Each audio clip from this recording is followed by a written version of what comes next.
Good morning, dear students of class 7. Today's video, I'm going to discuss with you chapter 4, the Mughal Empire, and our today's part is Aurangzeb. Okay, today we discuss about Aurangzeb 1658 to 1707 CE.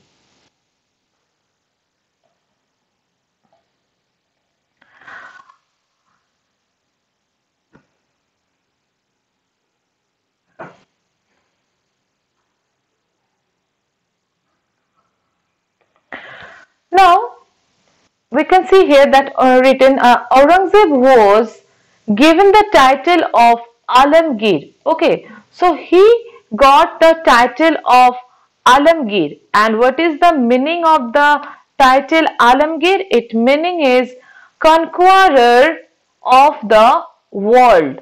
Conqueror of the world. So this is the meaning of the word or the title Alamgir.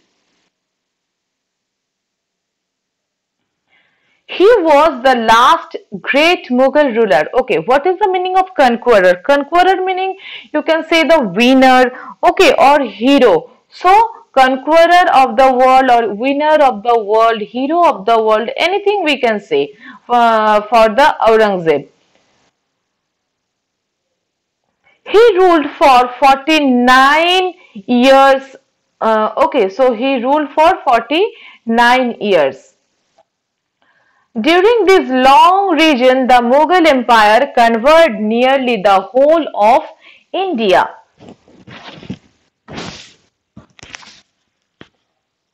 So that means the Mughal Empire covered nearly the whole India. So 49 years means it is not a very short time. It is very long time. So 49 years when he ruled over that emperor.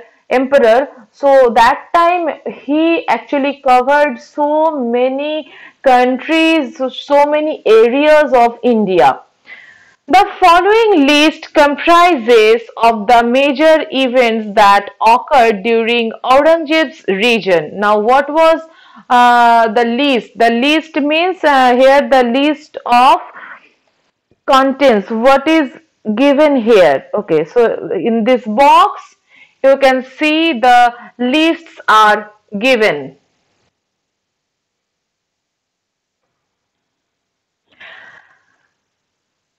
1675 CE. What was happened? Sikh leader Guru Tegh Bahadur was executed. With this began an era of Sikh rebellions. 1685 to 1688 CE. Deccan campaigns were led. Bijapur and Golconda were annexed. So he captured Bijapur and Golconda. He was Guru Tegh Bahadur. 1680 to 1707. What was happened? Military campaigns against the Maratha leader Shivaji and later against his son Sambhaji were launched. So military campaigns against to whom? Against Maratha leader Shivaji and later against his son Sambhaji were launched.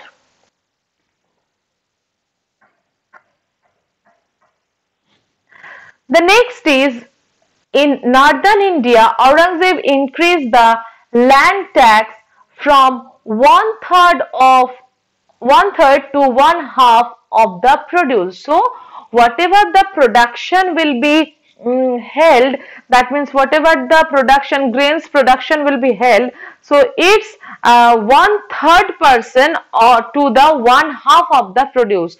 So he want actually the tax from 1/3 of the production, whatever it produced in their field. The Ahoms of the northeast put up a struggle and were able to hold their own lands. They defended themselves against the Mughals' attacks.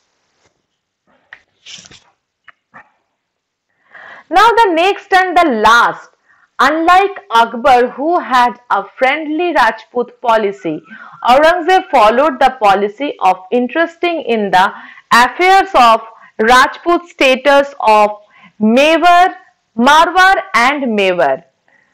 So, unlike Akbar, who had a friendly Rajput policy, that means Akbar actually created a Rajput policy and create friendship with the Rajputs, and Aurangzeb followed the policy of interfering in the affairs of the Rajput states of Mawar and Mewar.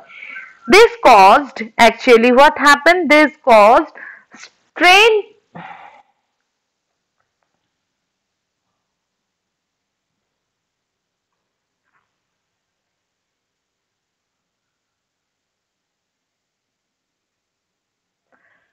This cause actually strained relationship with the otherwise royal Rajputs and resulted in heavy damage to the Mughal prestige and influence. So these are the contents list of comprises of major events that occurred during Aurangzeb's reign. Now, Aurangzeb spent the last 24 years of his reign in the Deccan. He was successful in annexing the states Bijapur and Golconda, but he failed to check the rising power of Shivaji and his successors. So, what is the meaning of annexing? I have already told that it is coming from the annexure. Okay, so annexing means taking something by force without any permission. That is the annexing. So, Aurangzeb spent last 24 years of his reign in the Deccan, and he was successfully captured, or without any permission he actually captured the states of Bijapur and Golconda, but he failed to check the rising power. So actually he have no control to the rising power of the Shivaji. That means that time Shivaji was a powerful ruler and he was raised, his successor also. So what was the result? It resulted in the formation of independent Maratha state. So after that, Maratha state was formed. His prolonged absence from northern India also weakened the empire. He died in Ahmednagar in 1707 CE. So 1707 Aurangzeb's death year. Okay, so when he was died, 1707 he was died.